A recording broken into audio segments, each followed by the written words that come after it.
Coming up in our program today, we catch up with Kiwi artist Yu King Tan, who now calls Hong Kong home.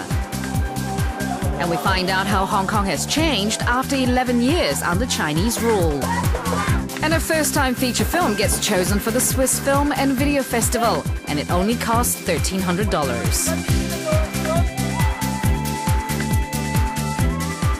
Hello everyone, welcome to Asia Down Under.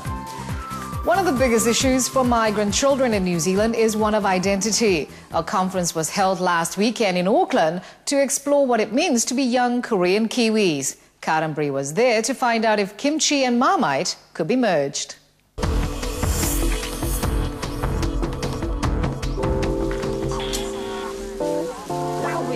Lending a hand at her father's takeaway is just one of several responsibilities Tina Huang handles. At 22, she studies law, works full-time at a legal firm, is a church youth leader and volunteers with Kowiana, a Korean Kiwi association. She is one busy Kowi. I call myself Kowi. I'm Korean Kiwi. I love the Kiwi side of me. I love the Korean side of me. Tina's family migrated in 1993 for prospects of better education and careers. I think it's a huge responsibility. A lot of Asians probably feel this as well. A lot of Asian parents have a lot of pressure on their children to become successful, to become the best in whatever field that they're in.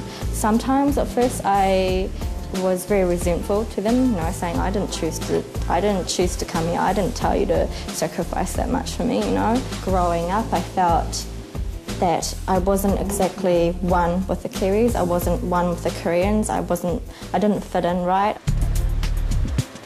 Tina found she was not alone.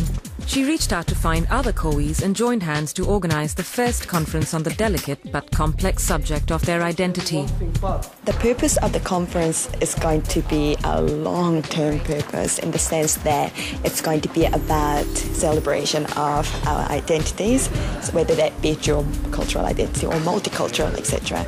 But before we can actually engage in proper talk, we actually need to define who we are. So that's why the theme of this conference is what does it mean to be a Kiwi Korean. But there will be other conferences in future. This is our first one. We are only planting the seeds today. The Kimchi Marmite conference in Auckland saw about 100 delegates over 2 days, all keen on exploring the various sides to being Kiwi Korean. For them, if they were adopted to Swedish family, and they become Swedish. It's a big issue because the first generation feel that their children, they expect their children to be Korean, but at the same time as perfectly someone who can be suitable for mainstream New Zealand society. 1.5 generations, great cultural capital is their ability in two cultures and two languages. So they should maintain those two cultural capital through which they can contribute to New Zealand society as well as for themselves. I think it's really awesome. It's really glad to see a lot of people with different backgrounds who can actually share a lot of different stories that they have. And we've got music, we've got people, we've got speeches, and it's just amazing, yeah. I think it's really good because I'm half Korean, half Australian, so I kind of relate what they're talking about, and yeah, it makes me feel assured that someone understands what I'm going through as well. I think it's something that you need to be cultured in, you need to understand others, and it's just it's food for thought, and it provokes, bigger things. So.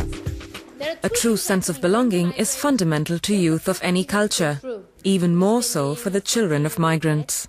And as a young person, you are going through also adolescent development, hormones going around body and all of this identity crisis. It's going together.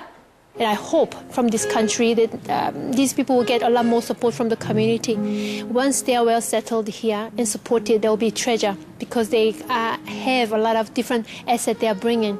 If they are lost in this culture, yes, you will see gangs and you will see those criminals and you will see those actually going back home.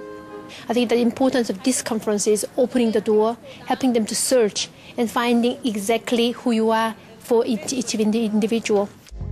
A lot of Koreans, even myself, I introduce myself as Korean.